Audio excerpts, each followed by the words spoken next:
With Angel Ribo, who is the founder of the CEO Confidant. After many years traveling the globe doing B2B sales, Angel jumped out on his own to start helping CEOs personally and professionally with their processes and strategies after seeing a need with working so many in his corporate career. He is also the founder of Wisdom for Kids, which is a charitable foundation that helps underprivileged kids in South America. We had a wide-ranging conversation. Angel is very passionate about helping businesses. Small to medium is his particular niche where he really helps those CEOs elevate themselves and their company to the next level. So I hope you enjoy this conversation.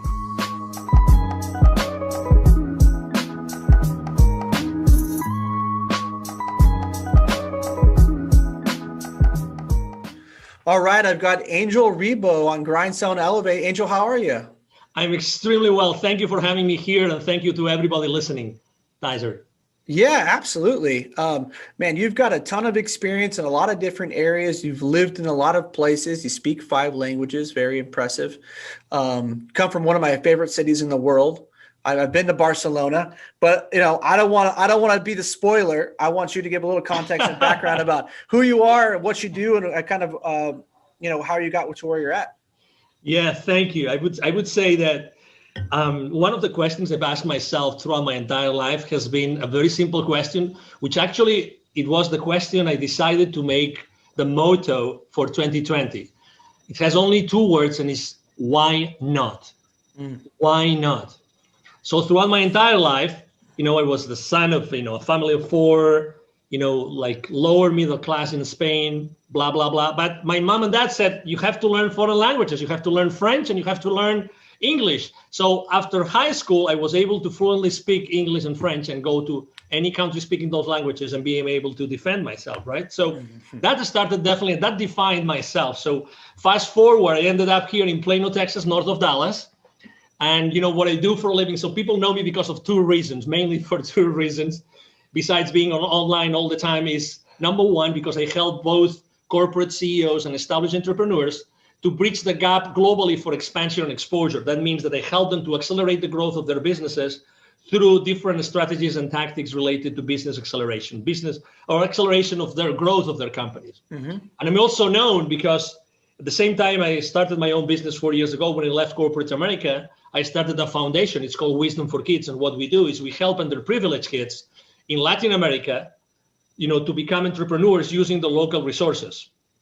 And that I started because I lived in Latin America for many years. So I saw the poverty there. And I said, hey, if I'm not doing it, who's going to do it? Why not? Why not doing it? If it's not me, who's going to do it? Who's going to help out those kids? You have kids. I have kids. Many of us have kids. And who wouldn't like to leave behind a much better world than the world that we found? That's why I started it. Yeah, no, it's beautiful.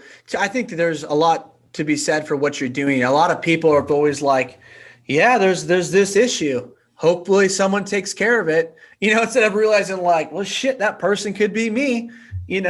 I could step up. I wanted to get your take. I know you're from Spain. We just talked about you live here in the States. So why Latin America? I mean, there's lots of places in the world, right, that have poverty. People don't get right education, right type of food, water. So why there? Yeah. Number 1 is because I was working for an American company in London. And I was sent to Boston to take a sales boot camp in 2001.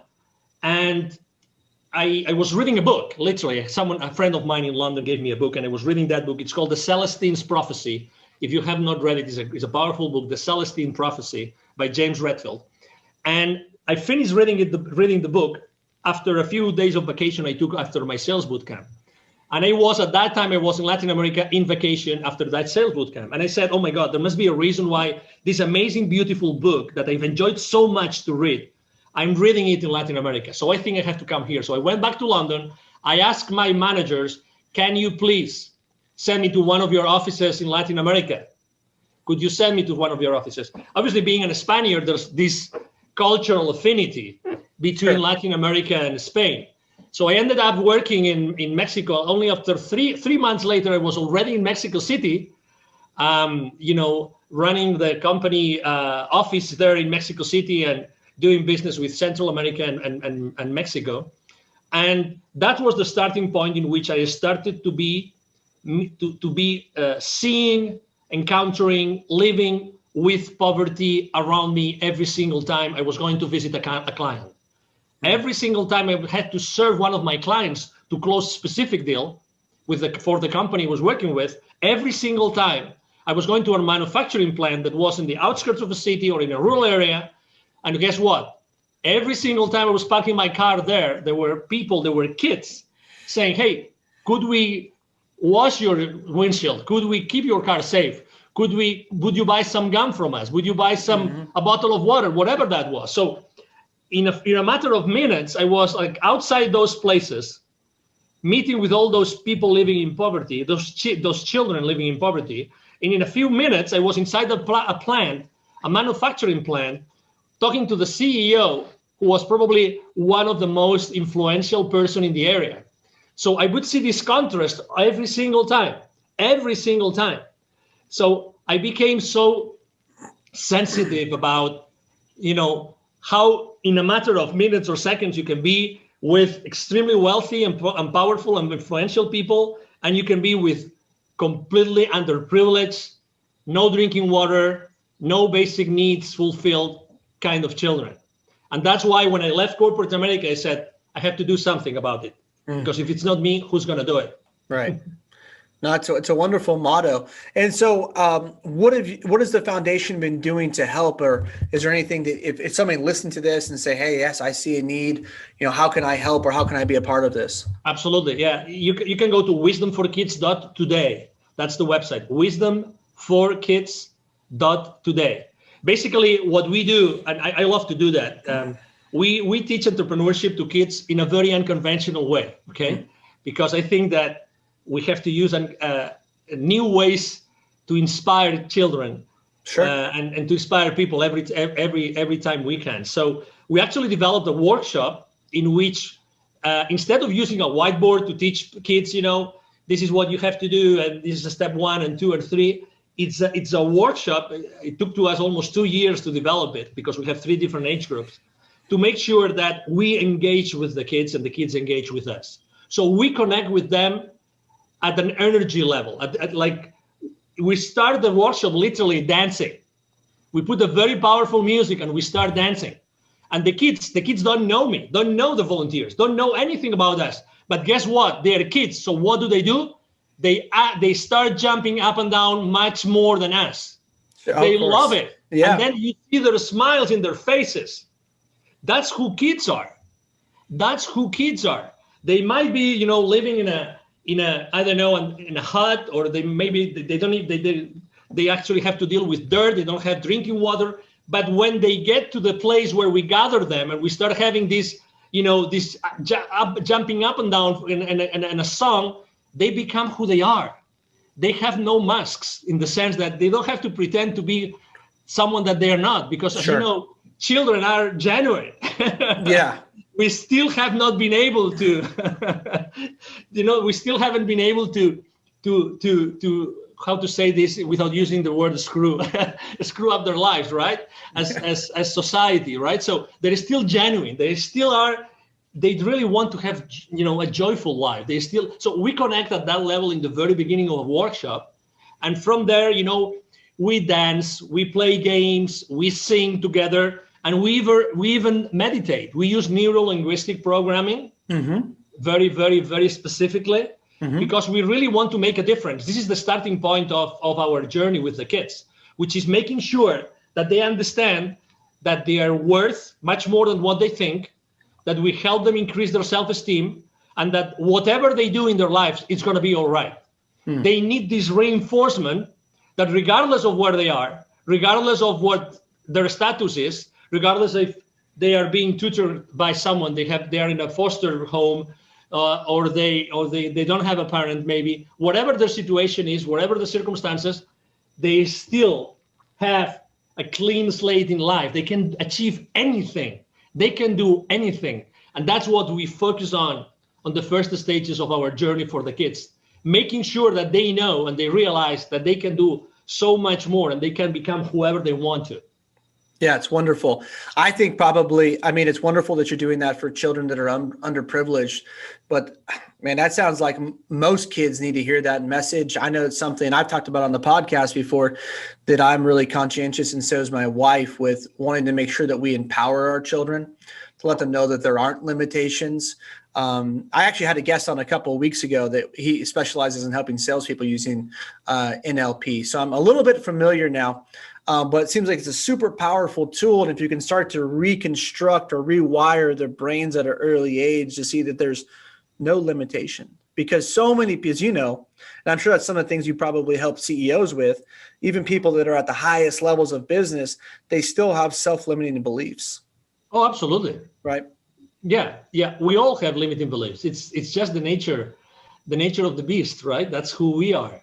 And then if you follow, I mean, you are blessed enough. I still remember a conversation on a podcast, an interview, that someone asked me, so what would you recommend this specific CEO? And they gave me a specific example, right? And I said, having kids as soon as possible. That was my answer. Having kids as soon as possible. Because when you have kids and you really devote time to your kids, you are completely into a different position. You are completely into a different mindset, right? Because, they are your jewel, right? They're your treasure. You want them to be brave. You want them to be able to, to live in a world by themselves. They want them not to take anything by the face value, but they make their own research. They want to, that's all the things, all those beliefs that we have, and we try to do the best with our kids, right? That's who we are as parents. But I really believe two things. They might be a little bit unconventional or disruptive, but I'm still going to say those two things, Tyzer. Sure. Number one, I think that the children pick their parents. I really think so. Okay. I think that kids pick their parents. And second, I think that also the parents have to learn a lot of lessons from the kids that we have. Yep. I really think so. So I think it's a two-way street. Mm-hmm. I really think it's a two-way street. So when we have in front of us the responsibility and the duty of raising kids, we actually have to think about so many things, and we have to sacrifice so many things, and we have to think out of the box. So how am I going to support my kids in a way in which they feel loved and secure, but at the same time, I don't want them to say yes to everything. I don't want to take anything and say yes because someone else said it. No, I want you to take your own decisions. I don't want you to go down the route of drugs. I don't want you to, it's up to you. You decide what the route is that you want to take in your life. I want you to be happy, right? But you have to decide what happy is for you.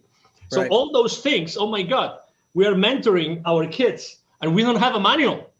No. Right? And we don't, if we ever lived before, we don't remember whatever the experience was if we lived before in another incarnation, whatever it is, the beliefs that everybody has. So what I'm trying to say is that, okay, we loved our partners, we had kids with them, right?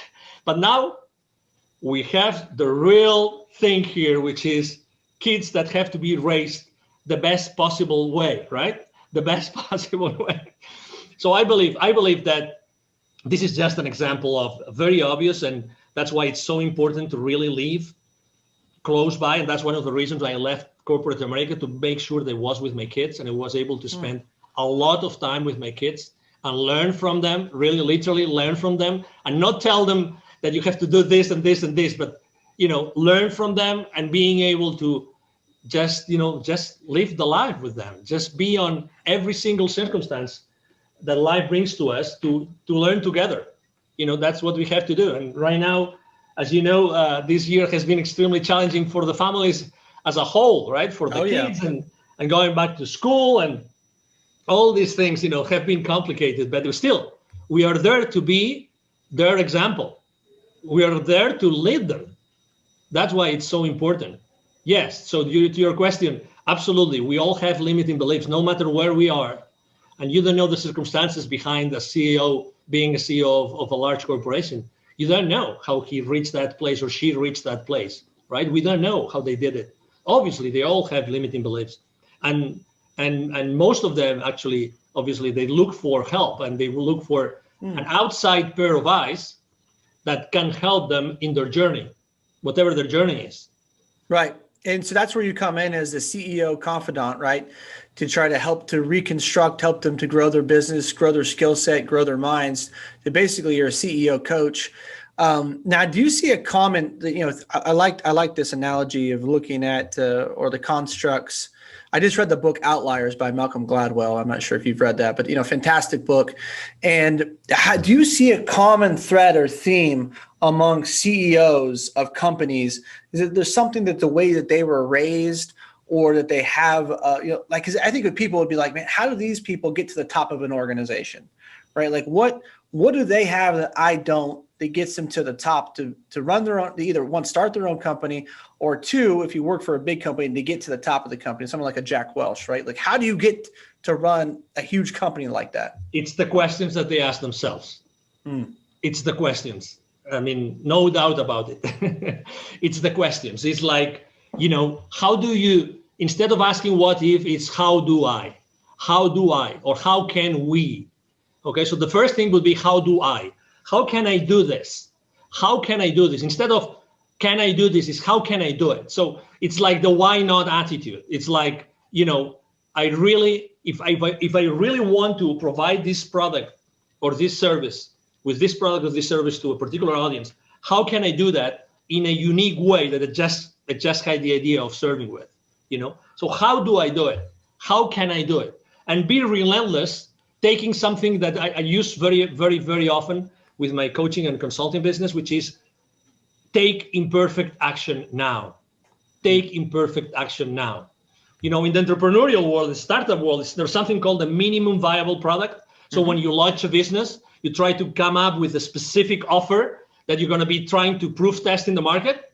So these people consistently go to the market with a very, open set of eyes and ears to listen what the people are going to say about their ideas immediately. So they don't wait they start taking action immediately. And they ask, how can I do this? How can I do this? How can I do this? How can I do this? And second, I think that they are much more smart in using the resources. Okay, we have been brought up, and that's something I'm fighting for with my own kids' education, which is collaboration. Collaboration. In the again, as much as we can serve, and we want to serve humanity, right, through our shows and through our interviews and everything, I think that we are raised to be competitive. We are raised with a mindset of scarcity, to be honest, with all due respect to everybody. Sure. Okay. With a mindset of, for me to have, I actually have to subtract or have to steal or have to take away from someone else. And I think this is wrong. I see the world, and I think that CEOs see the world as as an arena in which the wealth is there. The wealth is in that arena. The thing is, how can I use all my resources? How can I use all my connections, all my business partners, all my business acquaintances, or even personal acquaintances to start a specific business? So they see the world in a different way. They see the world that they have a lot of resources available, and they keep on looking and reaching out to those resources to build up value for what they offer to the market. That's why summarizing in two questions, right, is how do I do that instead of can I? How do I do that, and who can help me do this? How can I go from where I am today to where I want to go? And let me give you an example. Sure. I was having a conversation with the director of the business accelerator of the Babson College. Babson College is one of the top universities in the country. They rank number one. Their entrepreneurial program ranks number one consistently every single year. Those university rankings, the Babson College in Massachusetts. Okay, so I was having a conversation, and she was telling me, that was already like 4 years ago, I think. And she was telling me, right now, with 10, 15 grand, you can set up the foundation of a very strong, even global startup that will change the world forever. 5 or 6 years prior, you would need literally $150,000, $250,000, $300,000 to get off the ground with anything. So I'm just trying to tell everybody listening to us today is that they already have the knowledge and the experience really to launch one of those disrupting, ventures that they always wanted to do. They just have to come into terms with themselves and say, hey, I want to do it. So these people out there that they ask the right questions are not that far away from a mindset perspective from us. The difference is that they take action, and they take imperfect action immediately, no matter what. No matter what. Obviously, those CEOs, they still have to go to the principal's office, like they have to go to the board. Right. Obviously, because they have to make sure that they are giving back. Obviously, the shareholder value has to be there, and he's accountable to the board and everything. But still, he's still the visible head of the company. And then the other challenge is, how do I make sure that everybody in my organization is fully aware of the business of the consequences of their business decisions, right? And then there's another set of skills, which is how to lead my company. What's the best way that I can keep on growing those systems, those processes, and these people that are working with me to make this, a large corporation, if that's what I want to do. I want to stay on taking the imperfect action, because, man, there's so much to be said for that. Because so many people, they feel like, I made a whole video a couple months ago how perfectionism is the enemy of money, right? Because so many people get so caught up. They got to have my T's crossed, my I's dotted. I got to do all of my research. I got to have a 60-page business plan with everything spilled out. I got to read all the books. I got $10 seminars, and then maybe I can start. And I've not been that way. I've more like, even when I started this podcast, I'll be honest with you, Angel, I started this podcast. I literally got on and I just started talking. And I told my wife, and she's like, well, like, how do you know what you're doing? I go, I fucking don't. Like, I don't know, Awesome. I'm just going to start it, and I'm going to see where it goes. I'm going to figure this shit out as I go. So it's wonderful that you're talking about that, because so many people don't. Now, why do you think that mindset is different with the CEO versus someone who would want to be a CEO, or someone who aspires? Or what holds them back from just going for it? Well, because they don't have the certainty that they're going to succeed, and they expect social proof, and they have to take risks. One of the CEOs, it's like, I always say, I've been in business development and sales for my entire life, and obviously this is a podcast that resonates with this message a lot, right? So, but I always say the same thing. If I was hired tomorrow by a large multi-billion-dollar software corporation or any other corporation, and I had to have my first sales call the day after, I wouldn't be afraid. I wouldn't be afraid. You know why? Because as far as I know the benefits, as far as I know what I can provide and what kind of issues I can help my clients to solve, I don't need anything else.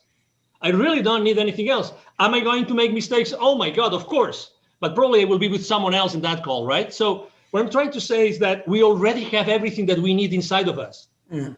But we are afraid of making a step that, people are going to be laughing at us, or we're going to make a big mistake, or, and then we will never be able to recover. So these CEOs, they already have the certainty. I do have the certainty. I have the certainty that I have a safety net. And I'm not talking about financially. I'm talking about that regardless of what I do, I will never be able to screw it up so much that particular sales call, counterpart will never call me back again. Right. Because of who I am. I'm respectful. My mom and dad, invested a lot of time in me and being, good manners. I am loving and caring. I don't curse that much. Okay. So, at the end of the day, it's going to be me in front of another human being. So I have the certainty that regardless of what I do, it's going to be all right. You mentioned about what you did in your first podcast episode ever. Let me tell you what I did on my first video ever online. For no reason, I thought that I had to come clear with the world. For no reason. It was 2016, and I said, okay, I'm going to tell the world who am I and what am I standing up for. And I click go live on Facebook. My video has to be there, and probably on YouTube as well. And I just explained who I was, what I was doing, and why I had founded, Wisdom for Kids, blah, blah, blah. When I hit stop broadcasting on Facebook, I started to cry like a baby. Oh. Like a baby. Like, oh my God, what a stress.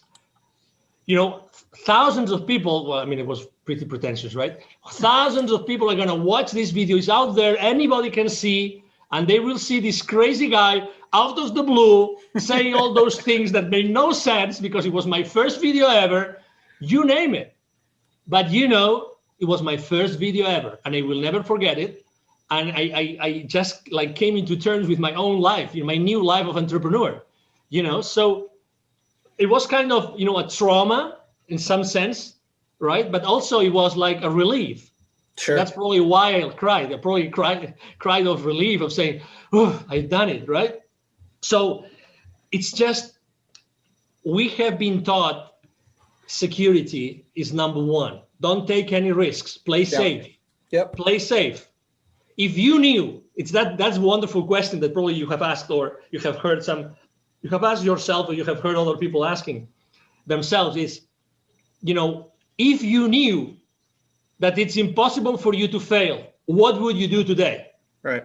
What would you do today? So as far as you know, you are in peace with that. As far as you are in peace with that, then there's nothing that you can fail on. Not honestly.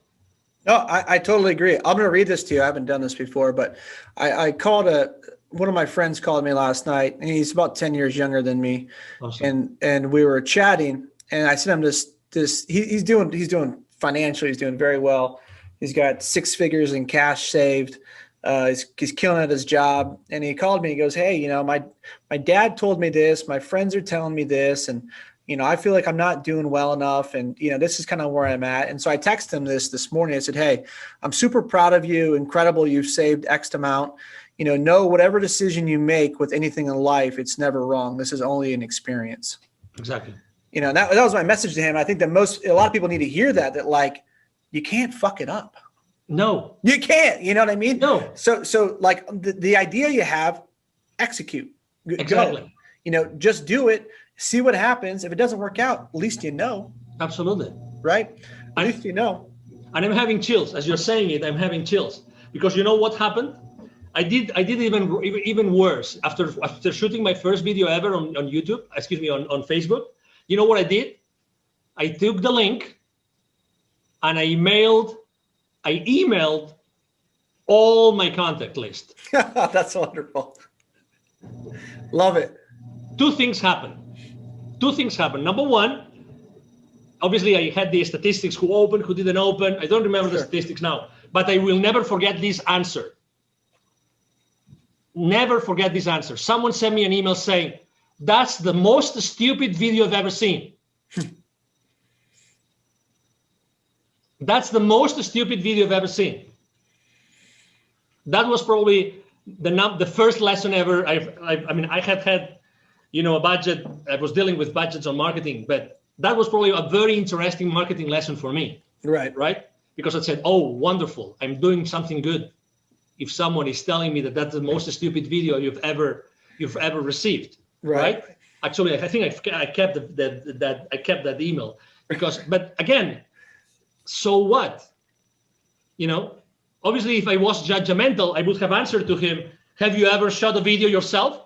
Can you please show me how many times have you done this? How do you feel? Why did you do it? What was the outcome? The second thing that happened to me is that the tool I was using to send emails, unfortunately, they blocked me forever. So I actually had to change, you know, this online marketing, you know, tools that you use, that you follow a certain path, you know, certain, you know, techniques to send the email. So I sent too many emails. So actually I was blocked for life on that platform, but that's okay. You know, those were like 2 or 3 lessons learned, and I exposed myself. But at the end of the day, I'm still alive, Tyzer.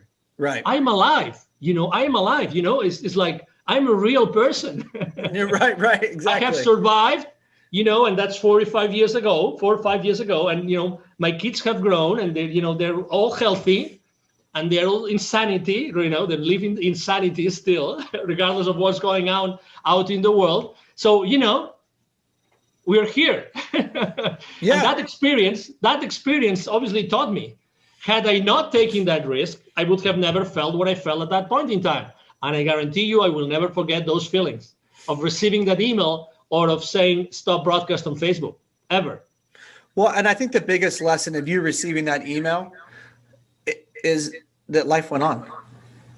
Nothing happened. Exactly. So what? I mean, what's the worst thing? That you, I don't know, that you go and you shoot a video live and there's 10,000 people watching and you say something that you shouldn't have said. Why not?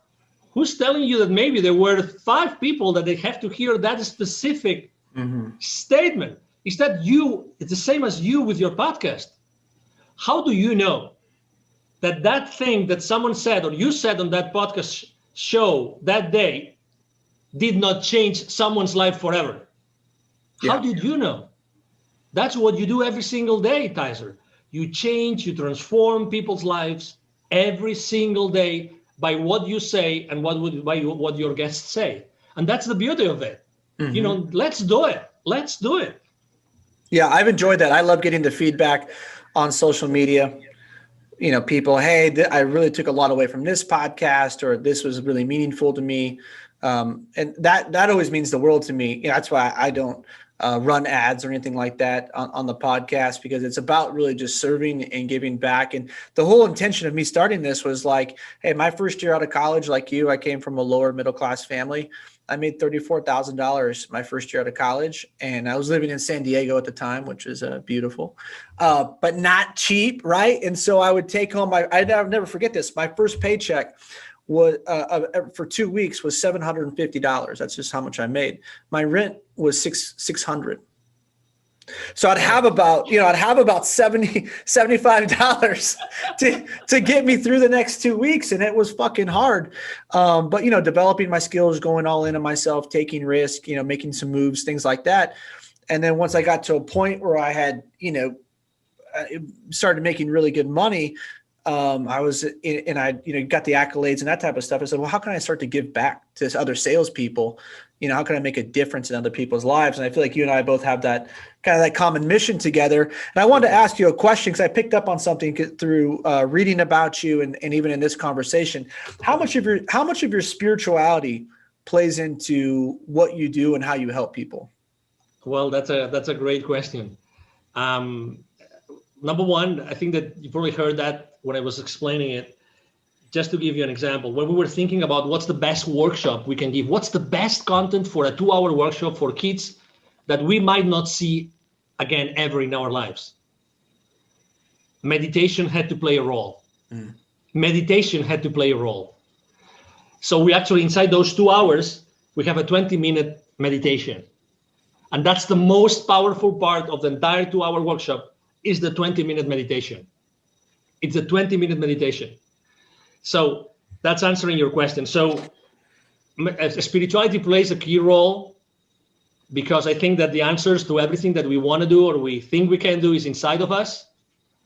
And I think that we have to, or that has helped me a lot. It's like explore the interior, go inside yourself. Right. So I started in this journey actually reading that book that I told you before, the Celestine Prophecy. I think it's a great book to start for anybody to start in spirituality. So it was then, I was born in Spain. Everybody in Spain is almost everybody is.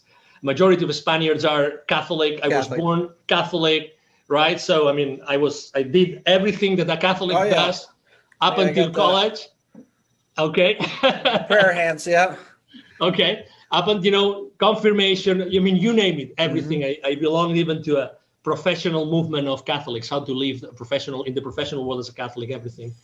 But then, you started to realize that one thing is what you think is good and what you think you should do for this world. And another thing is what some institutions, unfortunately, or some people in representing some institutions have done. So what I ended up saying is, okay, so I have been blessed of being exposed to Catholicism and to learning all this, and that gave me a path that helped me to go for the first years in my life. I will never forget who I am. I will never forget all these teachings, but I have to open myself as I am opening to other geographies, I'm opening to other CEOs, other companies, other countries, other continents, I have to open to other avenues of knowledge. And that's how I started to, go inside other ways of thinking from a spiritual perspective.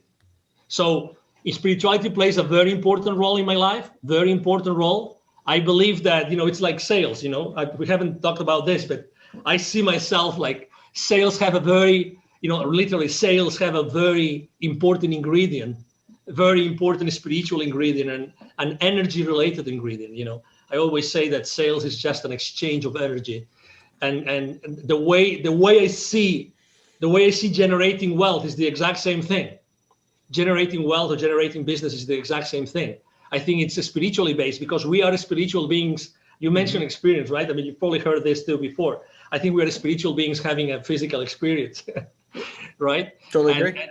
Exactly. And probably, some people think that we have had many spiritual experiences or many physical experiences, right? Mm-hmm. And I became extremely sensitive about the spiritualism when a TV network in Spain hired me to expand their business internationally by doing interviews, interestingly enough. And their target audience was people open for different avenues of spiritualism. So I started to interview people in the spiritual world. And when you start interviewing people in the spiritual world, you suddenly start being curious and asking yourself more questions. One of the series I remember the most was I did a series, I think it was 12 different episodes, interviewing people that had near-death experiences. Okay, so for someone like me, business-oriented, Catholic, computer engineer is my master's degree. Okay, so I'm kind of very ground to earth. Imagine start being curious about all those things, asking questions. Okay, so tell me your experience, right? Tell me your near-death experience. Well, I mean, after 12 people, I guarantee you there will be some questions that you will start asking yourself, right? And you will start looking for answers. So it's like, take the risk. What can go wrong? What can go? I mean, is there a question that maybe you are not going to ask the right question to a specific, guest that had a spiritual experience or that had a near-death experience? Nothing can go really wrong. Just be there, listen. That's something that we have in common, the hosts, right? We listen a lot. So we know exactly what to ask next, right? We listen, but we really listen. We actively listen. So I was doing that, and that all those different interviews, I even was blessed with interviewing, famous people like Les Brown or some Hollywood celebrity and everything. But at the end of the day, you realize we're all human beings. We're all human beings. It doesn't matter if you run a $3 billion corporation or if you are, the front desk, person on the most, smallest business office of that large corporation. It doesn't matter. We're all human beings. We all want to be happy. We all want to raise a family or build some wealth. At the end of the day, we all want the same thing. We're not so different. Yeah, no, I totally agree. And it's great you put it in perspective like that. What a wonderful experience that must have been, getting to interview all those people. That's fascinating. I grew up Catholic as well, Irish Catholic. And so, but my mom's a Reiki master. And she was someone I grew up watching meditate every day. And so I first got exposed to reincarnation and whatnot when I was, 14, 15, start, going and listening to mediums. So I was always been super open-minded, and I love that about my mom was just like, hey, take what you like and leave the rest. Right. That's what you just have to find your own truth and let it resonate within you.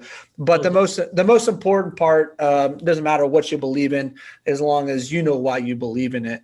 And you're open-minded to other people having their own experience, even if it's different from yours. Now that's one of the things I wanted to ask you. So when you're working with the CEOs and you're helping them find maybe some problems within their business or reconstruct their business, do you ever suggest to them, hey, you seem a little stressed out, seem like you got a lot on your plate. Have you ever tried meditating? I mean, do you talk to them a lot about that, or is it just kind of purely just dive in and here's a marketing agenda? This is what we should be doing.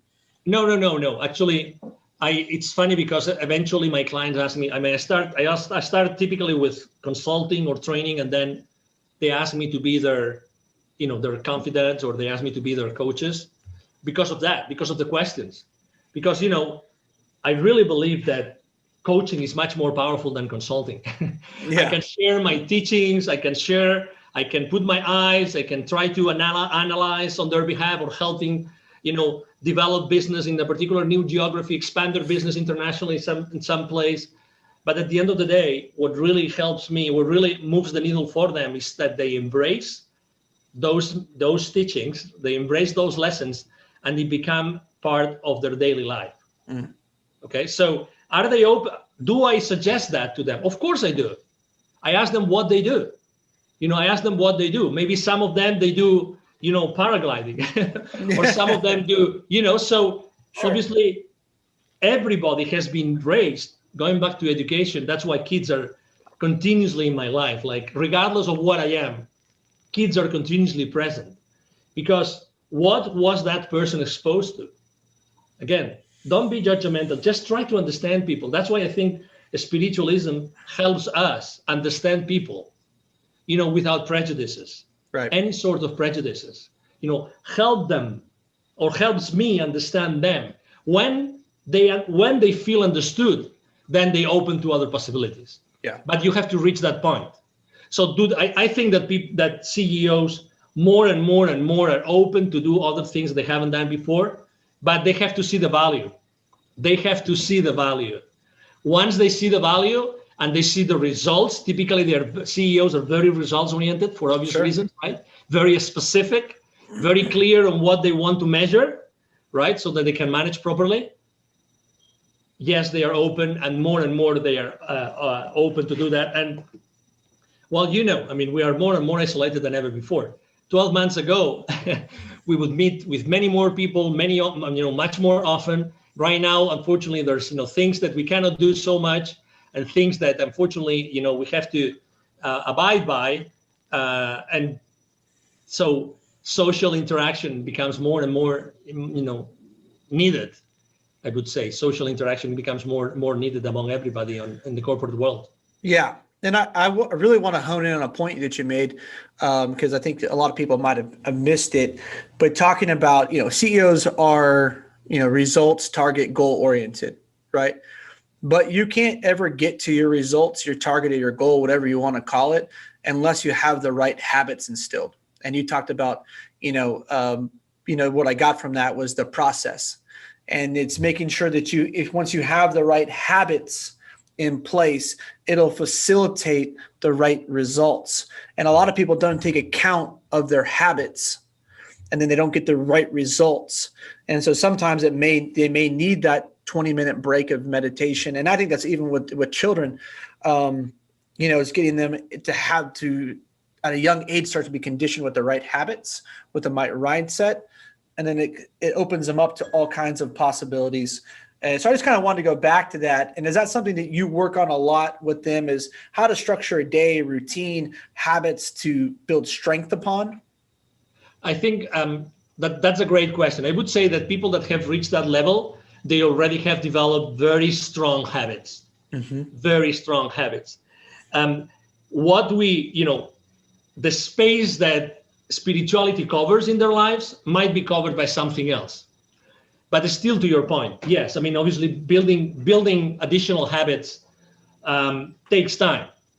What I typically do is, I think that besides the habits, I don't think that's the main blind spot I see in companies, more than the habits of the CEOs, is more, are they measuring the right things? Are they measuring the right things? And are their employees, their teams, everybody, not only the ones that report directly to them, not only the leadership team in the companies, but everybody, are they really aligned to what he stands for? Yeah. That's the most important thing. Because at the end of the day, as a person, as an individual, as a CEO, that's how much you can do, right? You are one person. So you have to rely on something, and you have to put in place something. So that's why I think that obviously I help entrepreneurs, or I help like startup CEOs to go to the next level, changing habits. But once you reach certain point, I help them to manage some conflicts which arise in their families, in their personal lives, etc. But typically, I find blind spots more on how to deal with the rest of the company, with their teams, but all their teams. It doesn't matter if it's a 20 employee company or if it's a 5,000 employee company. It doesn't matter. The thing is, how do we all together, we start doing this and we start delivering value to our clients consistently? That's the point that we miss consistently, as very often. That's why, again, going back to the kids, how many classes, how many periods do your kids have on collaboration? You tell me.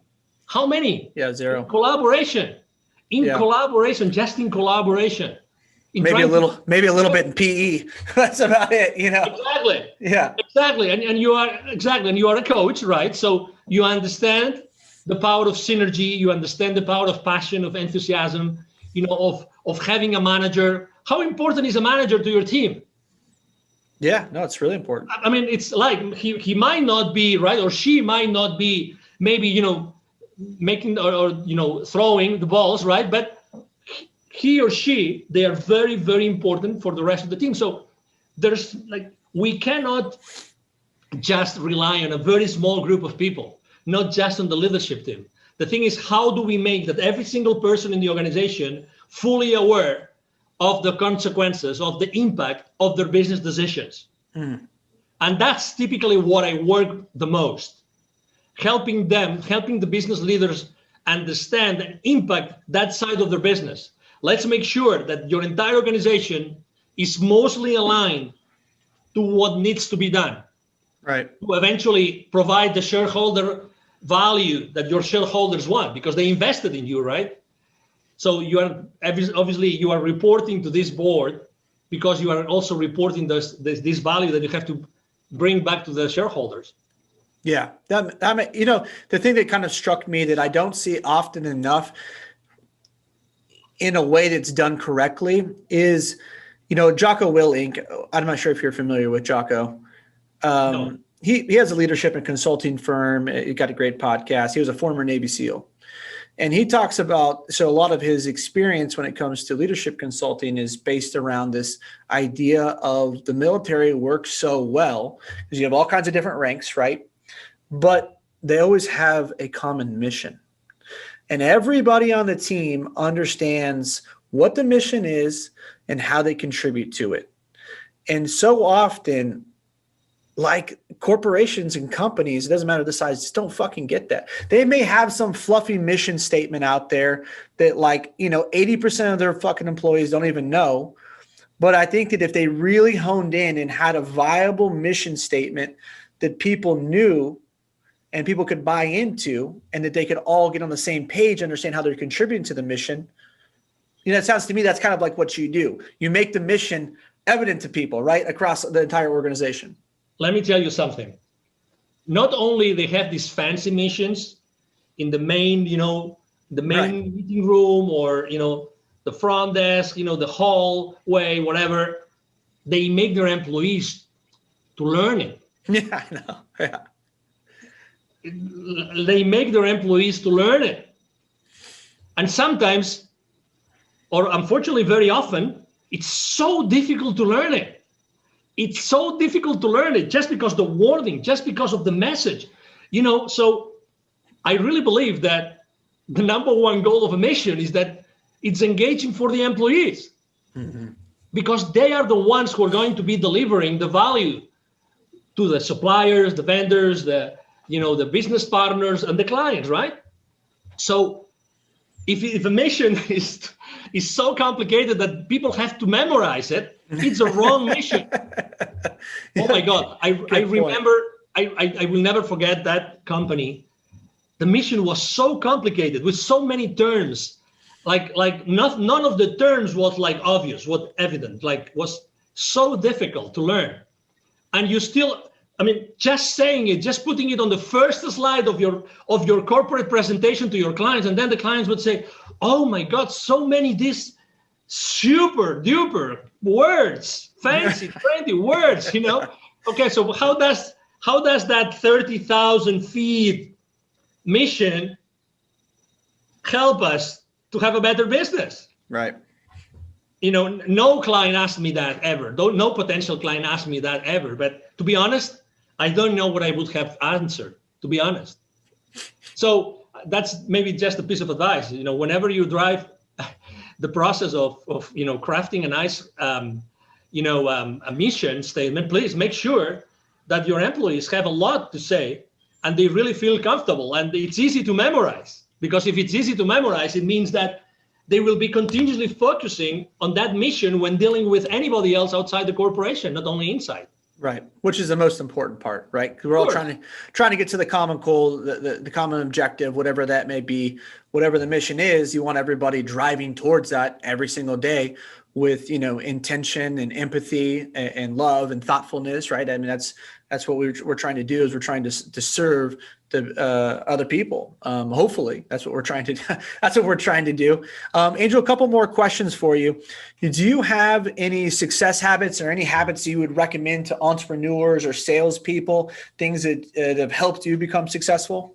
Yeah, we've talked about this before, but it's definitely my mantra because it makes a big difference, immediate big difference in anybody's business, which is, as I said before, take imperfect action now.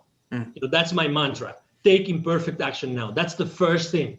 Hey, if right now you have had to pivot in your business, you have had to reinvent yourself, or you are thinking of doing it, just take a step forward, put some additional value in the market, look for potential clients of yours or friends or whoever, and just start working on that additional value that you want to bring to the market.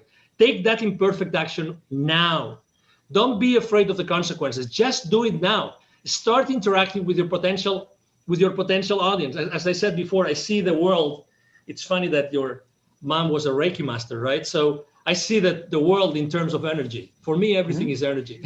You're right. It is. Well, it literally is. It literally is. Exactly. Yeah. It literally is. So if everything is energy, so there's a relationship between the energy that you use and how you use it. Start using it now. Don't be afraid of anything. If anybody else is judgmental, ask yourself this question. Are they going to pay your bills at the end of the month? Tell me, are they going to pay your mortgage? Are they going to pay your electricity bill? Are they going to pay your water bill? You tell me, are they going to do it? They are not. They are not. So keep going, test whatever you have to test. And, I think that is a great time for pivoting right now. Basically, because as you know, the energy of the planet has changed. Right. There has never in history of our lives, right? Regardless of our age, we've never lived in a place in which there's so much fear, ever. Right. Yeah. Like it or not, it is what it is. Let's not be, judgmental. It is what it is. There's a lot of fear out there. So there's a lot of consumers, and obviously corporations are also made up of consumers and human beings like you and me, Tyzer, right? So they have changed internally. We have to speak to them. We have to speak to them. We have to tell them that we know where they are. We have to tell them that we think that we know what they want and what we can offer to them might be of help to them. You never know. Again, we don't know if just this statement has changed the life of someone forever. We don't know. And that's why we're here for. We're not making money out of this. We just are having a conversation of two human beings that have had completely different stories and lives and experiences, right? But they happen to be together right now creating something new, because I believe that interviews have a life of its own. Mm-hmm. They are alive. I think that interviews are alive. That's the power of a conversation. They are alive and they adapt even to our audiences, even if you don't have any interaction right now or any feedback from the audience, but you will obviously have it. So then that's the beauty. So take imperfect action now and don't worry about anything else. Open yourself to opportunities. I have a multimillionaire, a friend of mine who made an exit of $850 million. And he always says, the most important thing, just thinking about it, right? He always says, the most important thing in life is to have options available.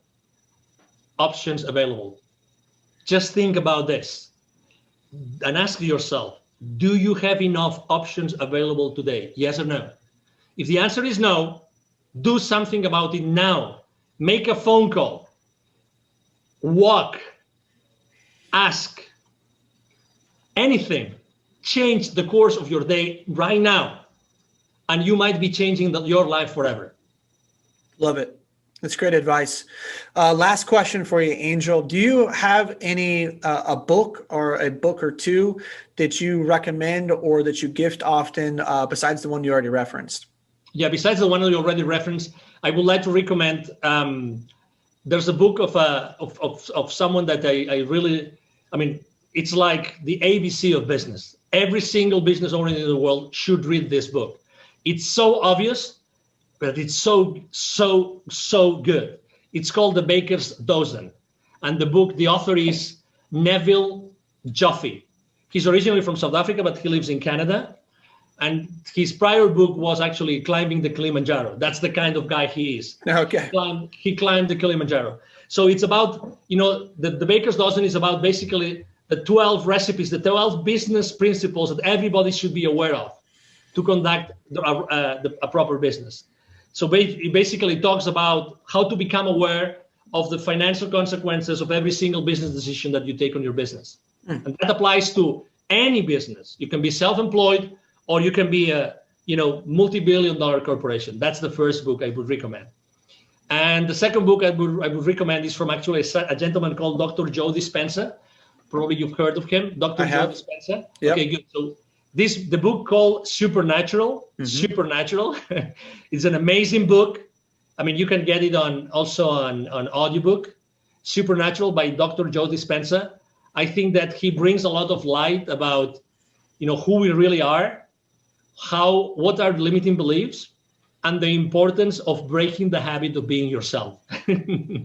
And I think it explains it great. It's a great book.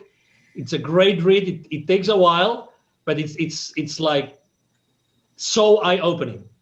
So eye-opening. I've been blessed of even attending some of his courses. Oh wow. and events. And what you're going to learn on that book, it's going to blow your mind away, and it's going to help you in your life to understand better who we are as human beings. Good. Wonderful recommendations. I haven't read the first one. I'm familiar with Supernatural. It's my wife actually, she was doing her a yoga certification a couple years ago, and it was part of her class reading. And so she knows I'm into spiritual books, so I end up picking it up. And I've seen many of his interviews on Aubrey Marcus, and I don't know if he's been on Rogan, but he's done the podcast tour, so you can find a lot of his content out there. It's phenomenal. So great recommendations. And Angel, where can people connect with you at? Yeah, thank you. The easiest way is to go and send me an email. I respond to 100% of my emails. So it's very easy. The email address is angel, as in heaven, angel, at angelribo.com. Angel Ribo spelled like R-I-B as in boy, O. Angel at angelribo.com. And I'm online, very active online. I also respond to every single message online. I'm very active on LinkedIn. I post every single day, both business related and human potential related. So you can find me there, and it will be a pleasure to, if you want to interact with my content, it will be a blessing. Again, I always respond to everything. So thank you for the opportunity to have all your audience, Tyzer, to connect with me. Yeah, absolutely. I will post all of Angel's contact info in the show notes, so you can reach out to him through email, his site, or on LinkedIn. Sounds like those are great places. I know we chatted a little bit. He's got a great LinkedIn following, and he produces great content like he just mentioned on there. So please do connect with him and absorb his content. Or if you're a CEO and you want to work with Angel, please do that. I know he's helped, literally thousands of people, and his goal is to work with thousands more. Read a little bit about that as well. So some big missions ahead, and I love what you're doing for children. That's something, that mantra this year, save the children, all the stuff that's been happening to them around the world, just in general, that's been exposed. I've donated money to it. So I commend you for what you're doing to help children. Literacy is everything in the world to get them to where they need to be and out of poverty. So thank you. I just want to acknowledge you and say thank you for your work you've done. It's very selfless. And thank you so much for your time today. Absolutely. Thank you for the opportunity, Tyzer, and thank you everyone listening. It's our time is the most scarce. The only scarce resource we have is time. So I value the opportunity to basically to talk to you today and to have a conversation with Tyzer. Thank you so much. Thank you.